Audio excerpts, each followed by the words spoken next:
무자비한 돌고래 학살을 그만 중단하라라는 목소리가 전 세계에서 빗발치고 있습니다. 이게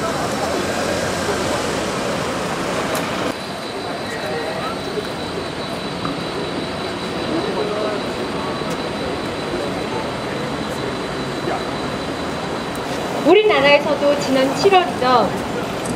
불법 포획되었던 남방큰 돌고래 제돌이 2003이 38위가 돌아갔습니다. 우리 대한민국 국민들도 이제는 돌고래들이 오락수단, 돈벌이 수단이 아니라 우리와 함께 살아가야 할, 우리가 지켜줘야 할 소중한 생명이라는 것을 알고 있습니다. 일본 타이즈에서 무자비하게 포획된 돌고래들은 국내로, 대한민국으로 수입되고 있는데 우리는 더 이상 돌고래 수를 보지 않아서 이 끔찍한 학살이 중단될 수 있도록 해야 합니다. 일본 타이지현에서 매년 9월에서 내년 3월까지 계속될 2만여 마리가 넘는 고래들에 대한 대학살, 인간에 의한 정말 잔인한 대학살을 규탄하고 일본 정부가 좀 폭용을 포기하도록 그렇게 촉구하라고 지금 일본 대사관 옆에 계신 활동가 여러분들과 같이 썼습니다. 타이지에서 잡힌 고래들은 일단 주로 식용으로 쓰이고요. 좀 큰 고래들, 이쁜 고래들은 전 세계 쇼장으로 팔려 나가서 동물학대가 수반되는 훈련, 그리고 원치 않는 돌고래 쇼에 동원되게 됩니다. 돌고래는 바다에 살고 있는 해양 동물이고 포유류이며 덩치가 크기 때문에 보정하지 않고 사냥할 수가 없습니다. 그러니까 계속 움직이고 있는 상태에서 작사를 찔렀을 때 그 움직임을 가만히 둘 수가 없기 때문에 죽음에 이르기까지 굉장히 오랜 시간을 끌 수밖에 없습니다. 쇼장에 팔려가는 동물들 같은 경우에는 자기 부모와 형제가 자기 눈앞에서 죽어가는 것을 보고 나서 쇼장으로 팔려갑니다.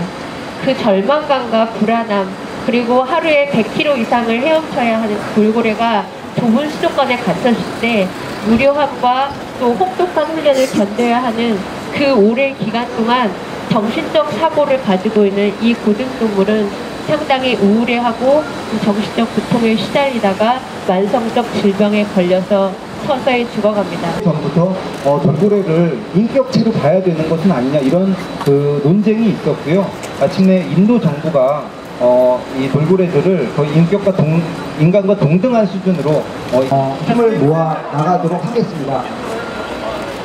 과학자들이 조사한 결과에 따르면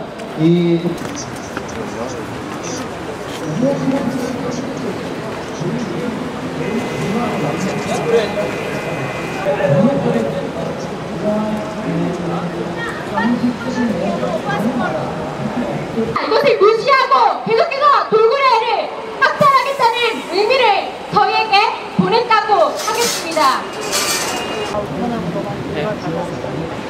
어느 대사관이든 다른 대사관이 이렇게 사람 맞춰서 죽어가는 일이 많습니다. 일본하고 미국이 그래요. 네, 당연히 저희는 일본 대사관에 적법한 절차를 걸려서 적법한 절차를 통해서 들어가서 학위서원을 공문 접수가 가능할 것으로 생각했지만 일본과 미국 대사관 같은 경우에는 유독 두 나라 대사관은 오늘 것만 아니라 다른 분들이랑 항의서나 공문 접수를 직접 받지 않는 것이고 그리고 직원이 이렇게 경찰서까지 나와서 받는 이런 것도 전혀 노력을 하지 않는 것으로 이미 유명합니다, 사실상. 그래서 예상은 했지만 이런 정치적이지 않은 동물 복지라든가 환경 문제를 생각하는 사안에 대해서도 이렇게 엄중한 경계 뒤에 숨어서 소극적으로 대처할지는 사실 몰랐습니다. 그런 점에서 되게 아쉽게 생각하고 저는 국회에서 국회 차원의 공문 발송을 일본 대사관으로부터 받도록 하고 이후에 일본 정부의 입장이 무엇인지 포경을 계속 유지할 것인지 아닌지에 대한 입장 포경을 좀 다시 한번 유지해볼 생각입니다. 일본 정부는 포경을 중단하라! 중단! 일본 정부는 포경을 즉각 중단하라! 중단!